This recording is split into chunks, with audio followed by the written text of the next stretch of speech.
Hey, folks. Well, hey, Florida. No, not the best situation here. We're down one, two, three. So the simple math is four more wins, right? We're going to break it down for you right here on the Ozone.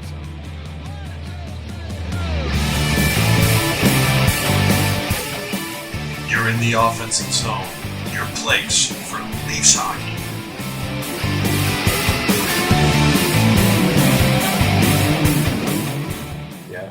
Hey, folks, welcome to the Ozone. That's Coach. That's KD. I'm the Devo. We're here to talk all things Leafs. Listen, like always, I am here in the downtown HQ of the Ozone. Coach, where are you at today? Devo, I'm glad you're a man in the helm here. I am amongst about 40 Bruins fans here in Portland, Maine. They can't say anything, and I sure can't as a Leaf fan because of the predicament we're in. So I thought I'd drink a little. Yeah. Boy. What are you saying, KD? What's going on in the Well, East End? I'm back in the East End after you and I drank our sorrows away in the downtown core. So I think we're all well imbibed for this version of the Ozone. Indeed. So that'd be Folks, interesting, fellas. hit subscribe because you don't know what's going to happen. Like and share the video because cripes, who knows what's going to happen. And also leave a comment because we might need it in order to figure out what the heck's going to happen. So we are down 3-zip to Florida. We would have said Florida over Boston. Sure, Florida over Boston. Perfect. Nope.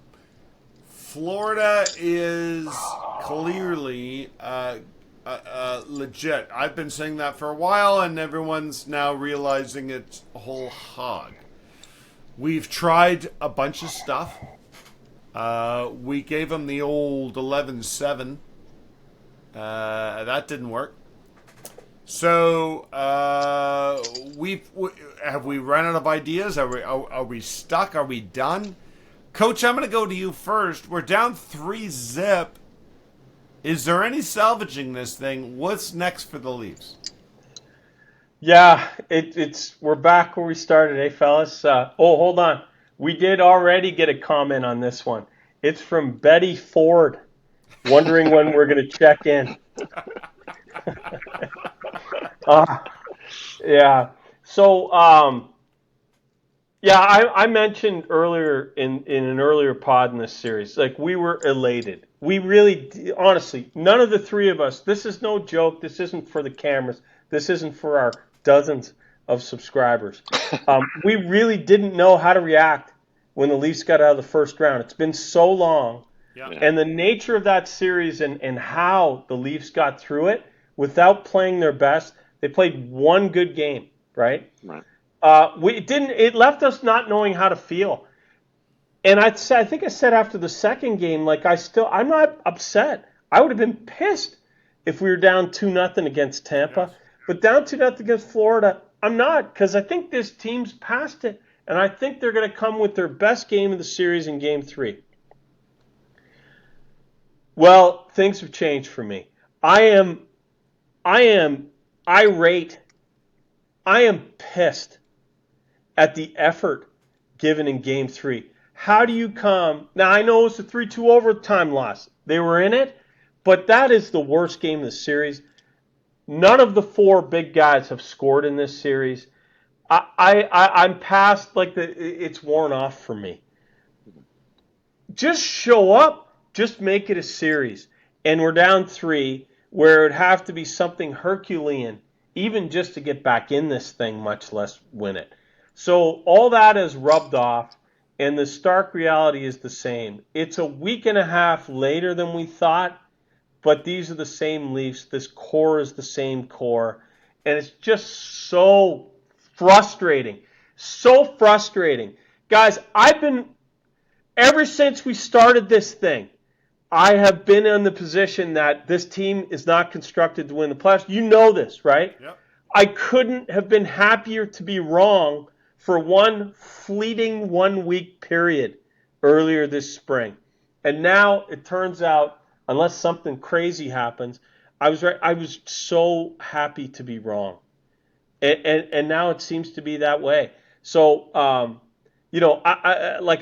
back on the standard Leaf fan bandwagon, which is we're gonna get kicked in the nuts again. We're gonna go kick that football, and she's gonna pull it away. It's the Yeah. same. The more things change, the more they stay the same, and I'm just tired of it, man. I'm just Well, it's tired of it. Coach. It's funny. There seemed to be a large emotional dump. Let's call it when the Leafs finally won their first round matchup with Tampa, and for all fans, not just us, I'm sure all fans felt the same way and the same degree of relief. I just wonder if for the team and the players that the emotional bridge, the emotional explosion, the emotional. I'm not even sure if I can find the words for it because it's been so goddamn long since we've had these opportunities.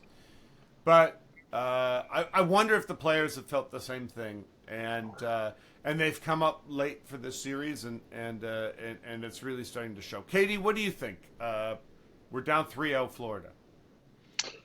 Well, I mean, it's kind of the reverse of last series, right? Like, really, very well could have won game one, should have won game two. Yeah, had their shot to win game three, and you're 0-3, right? I mean, it's one of those things. But where is the leadership? Where is the desire? Where's the to find the way? And remember too, in hockey, only one team is really satisfied at the end of it. Like only one team wins. Only one team gets that has it all come together, gets all the breaks and goes. But certainly there's certain parts of this team that one, maybe their DNA is not set to win, and then two, I don't think the leadership is set. Everything from the GM down. Like I don't think the leadership is there really to beat some of these other teams. So that's what I think it's going to come down to. And now we're 5 or 6 or 7 years kind of into all this stuff, and I think it's just a matter of like it may be time to break up the band. The experiment is we tried it. We tried the experiment. We try to use the numbers to create a team. We try to use that money ball like the Oakland Athletics did, and we try to do that. And playoff hockey is different than regular season hockey. This is an elite regular season team, but they do not have the leadership and the gumption and whatever to win in the playoffs. And I think it's time to realize that and kind of we got to make some major Isn't that changes. what's so frustrating though? Is that we're seven years into this, and now like the only reason it's going to blow up, and guys, it's going to blow up. They have to blow it up, right? The only reason is because you can't take it any further, right? Yeah,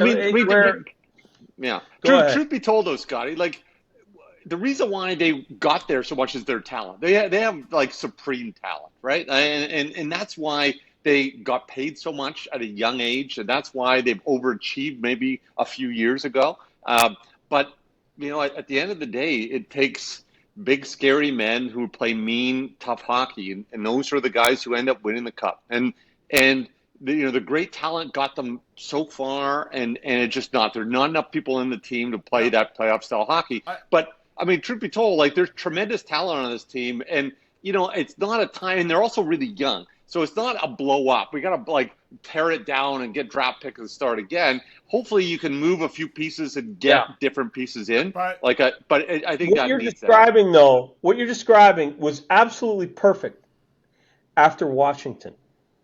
Yeah, maybe. Maybe after Columbus, maybe. But that's a long time ago, right? That's not the debacle, which was the Montreal series. And then, Tampa was a coin flip last year, granted. But, I mean, you got to know at some point before now that whatever is lacking, I don't know if it's leadership or gumption or whatever, but something's lacking, right? Yeah, had to be changed. And here's the thing. I think a lot of people love the idea that Dubas was able to roll with their elites and at the trade deadline with cap considerations, be able to bring in McCabe Gustafson, Shen, and O'Reilly. If you need to know what O'Reilly looks like, I got a milk carton. Achari, and all these guys. But here's the thing: is they aren't part of the team. You bring them in. Like, I don't think you can bring in heart and soul. The teams that are winning now in the postseason aren't bringing in heart and soul. They had it to start with, and then you add your firepower, and so we'll see. It's not over yet, guys. The last rites aren't totally written here on the Leafs. And I will say this. And I've said this on the podcast many, many times. People talk about how Toronto is the most difficult market to be a player in because it's so tough and everyone writes about you. But I also say, if you win 2 rounds of playoff hockey in Toronto, you are a god. They build statues for you in Toronto. Right. They do. Sundin's a god. He never won a thing. Gilmore is a god. Never won a thing. Clark, Wendell. god. Never won a thing. Sittler. McDonald. So Boria. Vive. Never How won much a time thing. we got? So my point is, and we would be hard pressed to not say solving in this particular year, but my point is, they have an opportunity. They're down 3-0. They if there is some hope, and I'll go back to that 90 Leafs team when they were up against Detroit, where everyone wrote them off. They were down 3-1, and the writers were already talking about who they had to get rid of. It was already over. And they came back and won that series. And then they beat Cujo. And we all know what happened in Toronto. That was a crazy, crazy, crazy year. It's only 1 game difference. If this team were to somehow rally and win some games and make this a series, and my goodness, rewrite history. If that were to happen, we're talking about 16, 34, 91. You've got statues on York Street. They will build you statues on York Street. But this is it. This is what it takes. I watched the last 5 minutes of regulation time in that last game, and the overtime. And the Leafs weren't in that game. It was You were not happy, Mike. You were not happy. It was Zaitsev all over the place. Ice the puck, ice Oh. the puck, ice the puck, ice the puck. No, there were no passes. Forwards were gone. Defense icing the puck. And if you watch the Reinhardt goal, I should put it up, but I know everyone's seen it too many times. Brody can't chase him behind there. So the difference between that Detroit win and this, well, first off, Leafs are favored here, and the Leafs weren't favored against Detroit. They were loaded. Yep. A couple big differences, though. Pat Burns was the coach. That guy was a good coach. Okay? I think the book's writing itself on Keefe. I'm not going to get into that here. You know where I stand. Yep. Also, in that game 7, number 16 scored a big goal. Right. Borshevsky. Where's our 16 here? My brother's going to have to go start back up his thing and take his dog, go take a shit on Paul Marner's lawn up in Thornhill. Because Marner, where is he? Where is he? Costing the team started great. Yeah. Terrible. Yeah. Terrible in this series. So look, if they come back, a monumental if. But if, we would do some crazy things, Devo.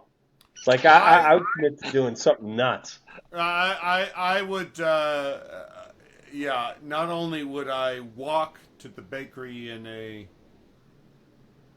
very revealing outfit, but I would record this podcast in the same. For sure, it would require it, and I would give that to the Leafs. I'd put the budgies in the hammock, and I would make that happen. KD, what would you do if the Leafs somehow righted the ship for 4 straight? How would you react? Well, hey, cancer took my left butt cheek. I might donate my right butt cheek if they got got into the final. So there you go. Okay. I'm willing to throw ass on the line. I don't know how we shaved that off for the podcast, but yeah, maybe we could dust it up and put it on the smoker for a little bit. It might maybe it might taste okay. Low and slow. So hey, I will sit in front of Buckingham Palace wearing only my Leafs jersey with a big sign around my neck saying I was wrong. Oh. Until they kick me out. Because I nice. would love to be wrong about this team. It's just, I mean, we're all safe, right, saying these things because it's not going to happen. I will tell you this. I think what's going to happen is Leafs are going to win 1 or 2. You know why? Because getting swept isn't a big enough kick to my nuts getting swept. There has to be some hope back in here before you snatch it away again like you have every other year. The Leafs are like my golf game. They're fucking horrendous, but every once in a while I have a great hole and I want to play again. You want to come back? That makes you want to come back, right? Right. Hey, listen, in all seriousness, I don't think I want to come back. And maybe in a couple weeks, reevaluate. This is different, though, guys. It's different for a lot of reasons, in all seriousness. It was different when we won. And, Devo, we were talking about this. We're not sure. We weren't sure how to react to start this series. Like, should I be mad? Down a couple? And we got through. So the question we've been trying to answer for ourselves is getting through a round a successful season?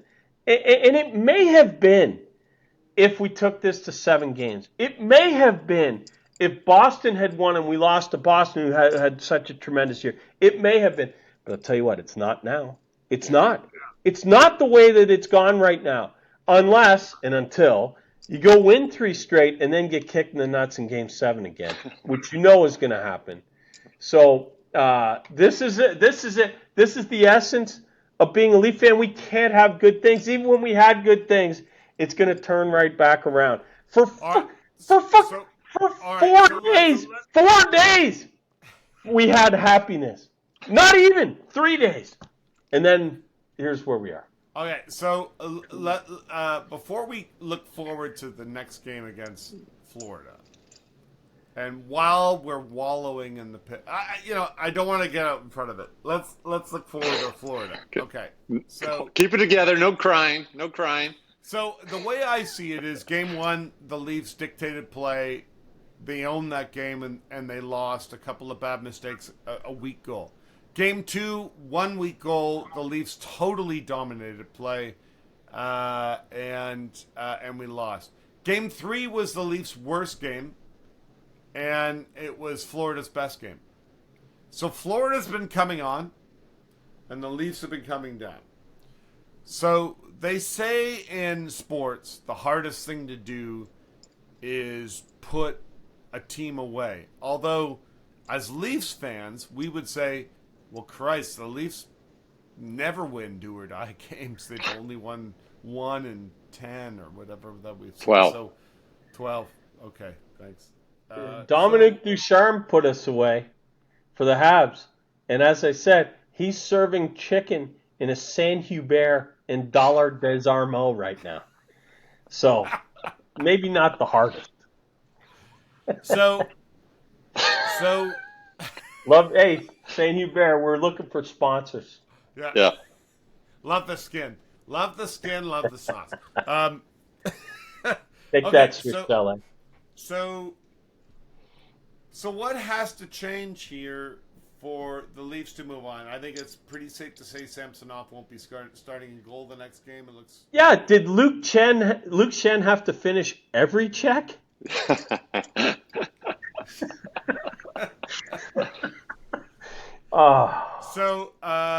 So it doesn't look like he'll be back Wall will likely start the next game with Murray on the bench, I believe, is how the Leafs are flexing. Yeah. It looks like they're it's a fairly solid chance to go 11-7 again, but they'll bring Giordano in, and potentially I don't know. I don't know who they're going to drop out. Aston Reese. Yeah, and I think Brody I think moves Aston to the Reese left comes side. in, but that's based on today's skate. So who knows? Who knows? So what do you think has to happen, Coach? Go. Well, so Wall has to play, right? I mean, seriously, it can't be Murray. So, hey, Joe Wall was great, like not good, great in that game. Gave up a couple. First one's a breakaway. The other one's off the guy's rear end. And then I didn't love the overtime goal, but yeah, he's looking the other way. Brody cuts across the front of the net. We're okay. He follows the guy behind us. It's un-Brody-esque. But I'm okay with Joe Wall. That's fine. Look, it's oversimplifying. We've said it for 3 games now. We're going to say it again. Somebody who gets paid more than league minimum has to freaking score. Let's go. KD, I've been subtly arguing with you on the text for a while now. You say big guys have to step up. And I say, I don't care who steps up. Somebody has to. Well, 2 guys did last game. Unfortunately, they're 11 and 12 or 10 and 11. David Kampf and Sam Lafferty, not good enough, right? So yeah, we've said all series we got to score. We're getting good enough goaltending, and warts aside, mistakes aside, we're getting good enough defensive play. We're better defensively in this series than we were in the last. We got to score. We got to score. We have to score. That's what has to change. Yeah. Yeah, I don't disagree. KD, what do you think? I mean, I talked earlier about leadership. Like, this is where Matthews and Marner have to be the best players on the ice. Like, we see it from other teams. It doesn't mean you win. Like, sometimes you don't win. You know, like Connor McDavid doesn't always win. He's the best player on the ice. And the second best player on the ice is Leon Draisaitl. Sometimes they don't win, but they don't. Those guys have to be the best guys. They have to be dangerous. They have to have effort. They have to do all sorts of stuff. Not just go gently in the, when does it, drift gently in the goodnight or leave. What am I watching? Rodney Dangerfield and Back to School here? So I feel like I just gave birth to an accountant. Yeah. So they we need to see leadership from the top down. I mean, that's where the money goes. The money goes, the top 4 or 5 guys are all forwards, other than Riley. But Riley's doing his job. I mean, I will say, of anyone this playoffs, Riley is the one guy who's earned his money. So let's get those other guys earning their money. Like, that's the way it has to be. That's where the leadership, that's where the money goes. They're the leadership group. They have to do it. So how does Tavares always gets a pass, doesn't he? No. Like, Tavares has to do it too. He's the captain of the team. He's got to do more. Absolutely. Yes. All right. Absolutely. We have to mention him in the same breath, right? Absolutely. He's been a disappointment. I mean, wasn't this the first time since they've been together, the first time in 3 games that the 4 of them haven't scored a goal? Yeah. It's never happened. Like, think about that. Like, it's been, like, what, 5 years, and they haven't gone 3 games in a row without scoring, and they do in the playoffs. Like, that has to change. You pay those guys lots of money to put the puck in the net. You know, they got to do it. A tight series against Tampa, and everyone who watched that was tight, folks. Tight. Leafs score 4 in the first. Sorry, Leafs score 3 in the first. They lose. They score 7 in the second. They score 4 in the third. They score 5 in the fourth. They score 2 in the fifth. And they win with only 2 in the sixth. The Leafs now in this series against a wide open team where they can skate and likely outskate their opponents. 2-2-2.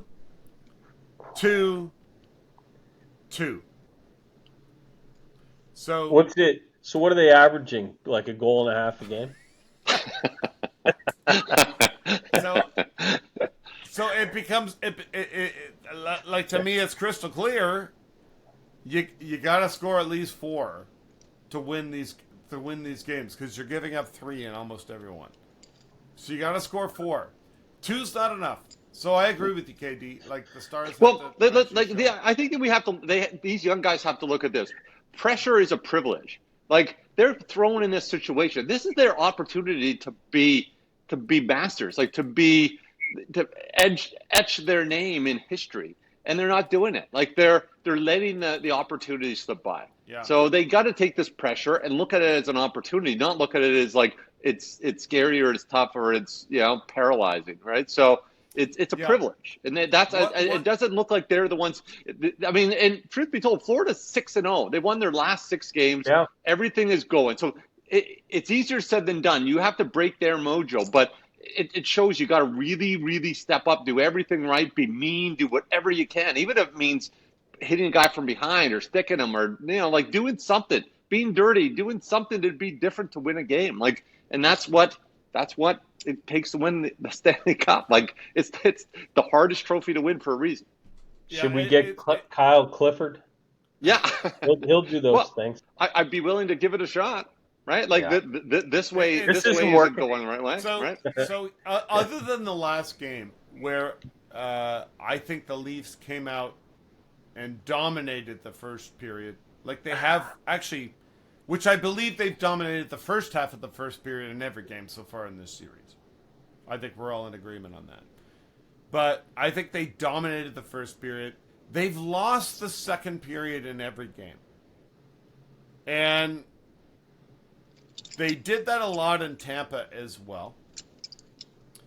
And that has been their calling card. If you look at this year, if you look at last year, they were the best second period team, the long change team in the NHL, and it's actually been their weakest in the postseason. So what are they doing or not doing? How are they coaching themselves into a corner? How are they not? What are they doing wrong that is feeding into this this cycle that's costing them games? Because they're up every first period and they're down every second. They're trying to control the puck and possess it all the time. In the regular season, it works. There's no backside pressure. The defense don't step up. There's all sorts of things. They have been a team that's actually been not very efficient in between the blue lines, and that's been burning them. They try to overpossess the puck, and now that they don't have the change and they're turning the puck over, that's where they run into trouble. So what they need to do is get the puck, support it, get the puck out fast, and get the puck in. That's playoff hockey. And that's a like the second periods are like a clear example of how the regular season DNA doesn't work in the playoffs. It has to be adjusted. Coach will say, it comes through the coach, and I don't disagree. It also comes through there as players. They want to desperately control and possess the puck out of their own end. Maybe they shouldn't be. They need to get the puck out fast, down, deep, make their switches, and get up. That's what they need to do, and I think if they do that, it'd be considerably better. They put less pressure, less time in their own end, and more time in the other teams. So this has been happening for multiple games here, right? Are any of you surprised that the Leafs are slow to make adjustments? Yeah. No. Would you be surprised if a Paul Maurice team was that slow? If a John Cooper team was that slow? Right. If a John Tortorella team was that slow? Like, you see where I'm going here, okay? 2 other things. I actually didn't think their second period was that bad in the second game. It was pretty even, except for that 37-second stretch where it turned it over at the blue line twice. And it's exactly what you're saying, Kev, trying to possess the puck. Chip it out both times, they don't score. And then, unfortunately, the last game, having Luke Shen finish his check on Samsonov probably didn't set us up for a good second. No, it didn't. But it doesn't matter who was in net. If you watch the last 5 minutes of that third period and the overtime, the Leafs weren't in the game. They were playing to lose. It was like they were 2 men down. Grab the puck, ice the puck, send the puck out. They weren't trying to break it out. They weren't trying to They weren't trying to win. It was sad to watch. Devo, that's a sneaky good Zaitsev reference on the icings. I appreciate it. Pretty solid. All right, folks. Well, Or as listen, the kids say, low key. We're here for you, and it's tough. I get it. We all get it. It's tough. This hasn't been easy. But you know what? We're always here for you, no matter what. Right here in the Ozone for you. And we're going to be here for you no matter what, even after the next game. Right here in the Ozone.